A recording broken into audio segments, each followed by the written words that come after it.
Hello students, আমি তোমাদের প্রিয় নীতিশ স্যার জ্ঞানজ্যোতি কোচিং সেন্টারের পক্ষ থেকে তোমাদের প্রত্যেককে জানাই স্বাগত। আশা করি তোমরা প্রত্যেকেই ভালো আছো এবং সুস্থ আছো। তো আজকে আমি যে বিষয়টা তোমাদের পড়াবো সেটা হচ্ছে সেকেন্ড সেমিস্টার মাইনর পলিটিক্যাল। তো তোমরা অনেকদিন ধরেই বলছে যে স্যার আমাদের মাইনর পলিটিক্যাল ক্লাসটা একটু করান, তাহলে আমাদের খুব হেল্প হয়। এবং তোমাদের আজকে বলি, তোমাদের কিন্তু সেকেন্ড সেমিস্টারে অনেকের কনফিউশন রয়েছে সিলেবাস নিয়ে।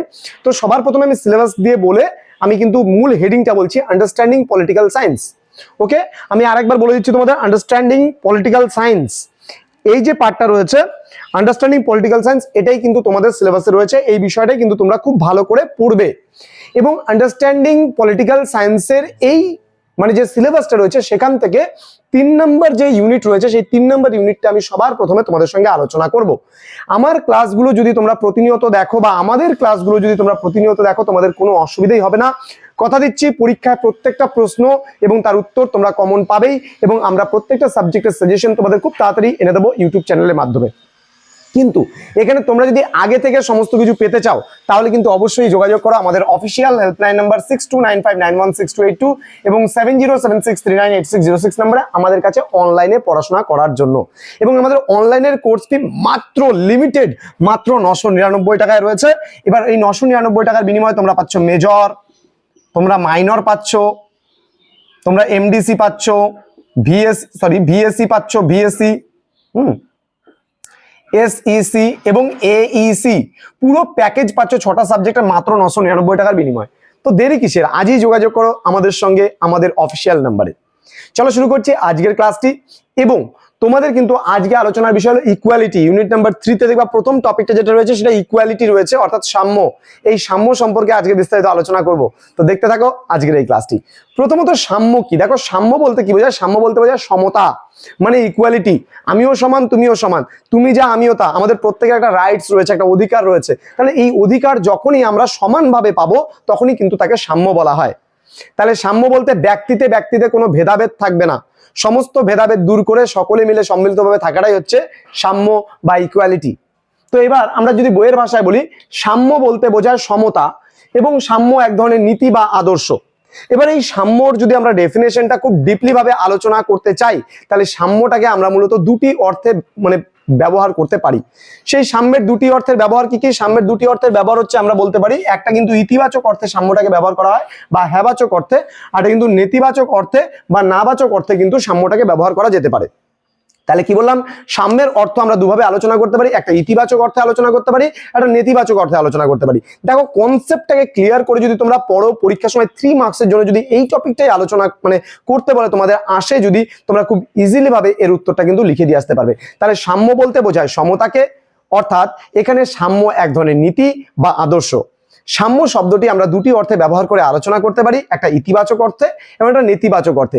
ইতিবাচক অর্থে কি বোঝাচ্ছে দেখে নাও। ইতিবাচক অর্থে বোঝাচ্ছে মানে সমান অধিকার প্রতিষ্ঠা। ইতিবাচক অর্থে সাম্য বলতে বোঝাচ্ছে প্রতিটা ব্যক্তিতে ব্যক্তিতে সমান অধিকার প্রতিষ্ঠা, মানে আমি একটা সোসাইটিতে থাকার তাগিদে আমার যে অধিকারটা থাকবে তোমারও কিন্তু সেম অধিকারটাই থাকবে।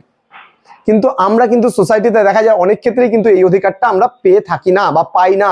কেন পাই না জানো? কারণ অর্থনৈতিক বৈষম্যটা আছে বলেই কিন্তু ব্যক্তিতে ব্যক্তিতে ভেদাভেদটা তৈরি হয়। সাপোজ মনে করো আজকে আমি সাধারণ পরিবারের একজন ছেলে এবং আমার অর্থের পরিমাণ খুবই নগণ্য, আমি খেয়ে পড়ে বেঁচে থাকি। এবার সাপোজ মনে করো আমারই কোনো এক বন্ধু আছে, দেখা যাচ্ছে সে গাড়ি করে 4 চাকা না হলে সে বাড়ি থেকে বেরোয় না। তাহলে দুজনে এই যে ব্যক্তি আর ব্যক্তি, মানে আমার বন্ধু এবং আমার, এই দুজনের মধ্যে ডিফারেন্সটা কোন জায়গায় বলতো? সবচেয়ে বড় ডিফারেন্সটা হলো ওর টাকা আছে, আমার টাকা নেই। তাহলে এখানে কিন্তু কখনোই সাম্য প্রতিষ্ঠিত হলো না, এখানে অসাম্য। তাহলে অর্থনীতিটা যখন ব্যক্তি বিশেষে যখন ইকুয়ালিটি করা হবে, তখনই কিন্তু এই সাম্য বা সমতা যে জিনিসটা আছে সেটা কিন্তু একত্রিত বা এক হতে পারবে। তাছাড়া কিন্তু সাম্যের যে ধারণা, সেই ধারণা বৃথা মাত্র। চলো নেতিবাচক অর্থে আমরা যদি বলি, নেতিবাচক অর্থে বৈষম্যের অবসান। নেতিবাচক অর্থে সাম্য বলতে বোঝায় বৈষম্যের অবসান, অর্থাৎ তোমার আমার মধ্যে যে বিভেদ রয়েছে সেই বিভেদটা দূর করাটাই কিন্তু সাম্য। বোঝা গেল? তোমার আমার মধ্যে যে বিভেদটা রয়েছে সেই বিভেদটা দূর করাটাই হচ্ছে সাম্য। অর্থাৎ ব্যক্তি আর ব্যক্তির মধ্যে কোনো বৈষম্য থাকবে না, ব্যক্তি আর ব্যক্তিতে যা থাকবে সেটা হলো সাম্য থাকবে। সবাই ইকুয়াল, অর্থাৎ আমি তুমি ইকুয়াল। তার মানে কি, এখানে সাম্য প্রতিষ্ঠিত হলো। এবার বিশিষ্ট রাষ্ট্রবিজ্ঞানী হ্যারল্ড ল্যাস্কি আছে, সেই হ্যারল্ড ল্যাস্কি তার এ গ্রামার অফ পলিটিক্স গ্রন্থে একটা খুব সুন্দর একটা ডেফিনেশন দিয়েছেন। কি সেই ডেফিনেশন? চলো জেনে নিই। সেই ডেফিনেশনটা হলো সাম্য হলো বিশেষ সুযোগ সুবিধার অনুপস্থিতি এবং সকলের জন্য পর্যাপ্ত সুযোগ সুবিধা সুনিশ্চিত করা।